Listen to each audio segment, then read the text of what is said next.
Olá, pessoal! Na aula de hoje a gente vai conversar um pouquinho sobre a hanseníase, né? Então, a hanseníase que é uma doença infecto-contagiosa ou transmissível, né? E que a gente tem um grande número de casos aqui na nossa região. Então, principalmente aqui na nossa cidade também, Palmas, né?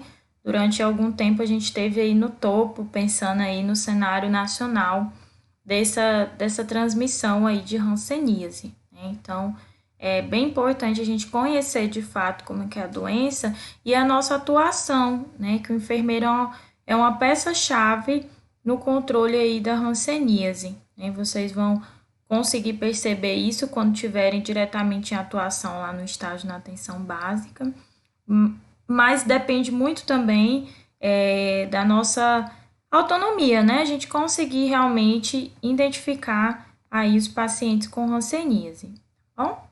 Então, características gerais aí da hanseníase, tá? É uma doença infecto-contagiosa, né, transmissível, de caráter crônico, né? Então, a maioria das doenças transmissíveis, ela tem caráter agudo, mas a hanseníase, ela tem caráter crônico, né? Ou seja, ela pode trazer aí processo de incapacitação, né? Então, basicamente, as manifestações são dermatoneurológicas, ou seja, na pele, com alteração aí neurológica, né? E alguns dos sintomas que a gente vai ver é essa ausência de sensibilidade nessas manchas e alto poder incapacitante, né? Então, a bactéria, ela tem um tropismo, ou seja, uma afinidade aí com os nervos, né? Então, ela migra e se localiza aí próximo aos nervos, causando aí essa incapacitação, né? Atrofiando os nervos, gerando inclusive a perda de movimentos, tá? E aí pode acometer aí pessoas de ambos os sexos e de todas as faixas etárias, tá?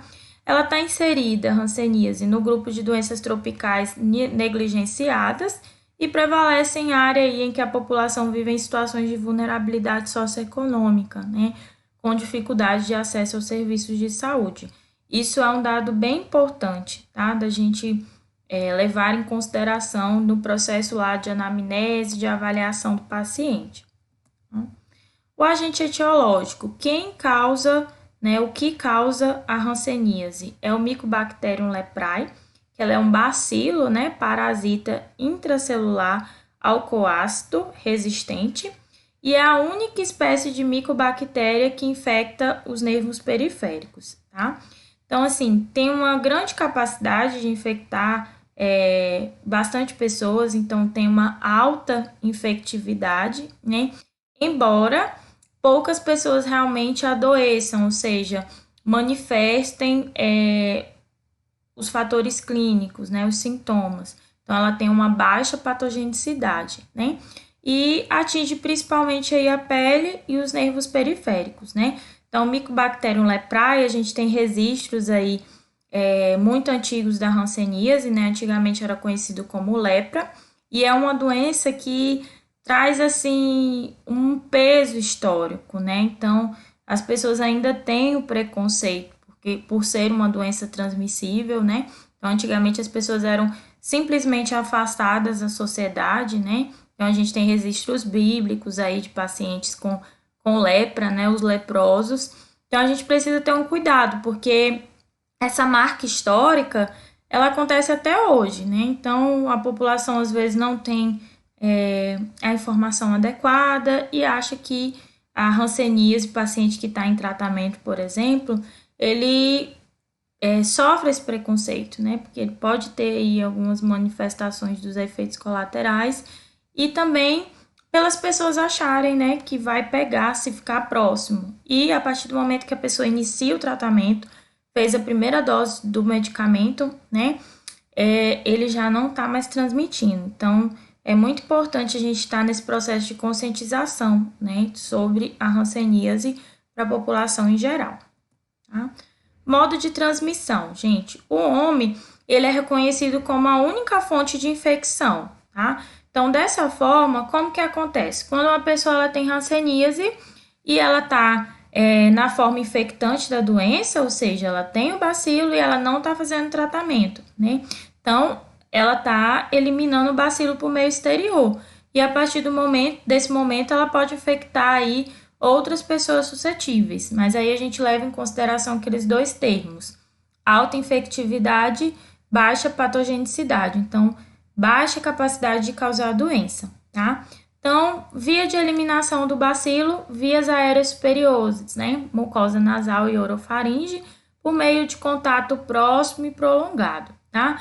É sempre bom a gente, porque quando fica essa dúvida, né? O que seria esse contato próximo e prolongado? Então, são as pessoas mesmo que moram junto, que tem aquele contato contínuo, né? Então, quando a gente descobre um paciente com hanseníase, a gente precisa avaliar todas as pessoas que moram com esse paciente, né? Porque elas podem ter sido infectadas e podem continuar aí transmitindo a doença. Suscetibilidade e imunidade, a gente estima aí que 90% da população tem a defesa natural, né, que confere imunidade contra o Mycobacterium leprae, e sabe-se que a suscetibilidade ao bacilo tem influência genética também, tá? Assim, familiares de pessoas com hanseníase possuem chances maiores de adoecer, sendo o domicílio importante espaço de transmissão da doença. Então, é onde a gente foca, né? Então, paciente que tem contato, qual que é o contato? Contato prolongado. Então, a gente foca ali no domicílio, tá? Onde esse paciente vive. Tá? Manifestações clínicas, gente. As manifestações clínicas, elas estão diretamente relacionadas com o tipo, tá? De resposta ao micobactério. Então, a gente pode classificar a doença de duas formas. A gente classifica a doença em hanseníase paucibacilar, ou seja, com poucos ou nenhum bacilo nos exames, ou multibacilar, que é quando a gente tem muitos bacilos, né? Então, quando eu tenho a forma multibacilar e ela não é tratada, essa pessoa possui um alto potencial de transmissão.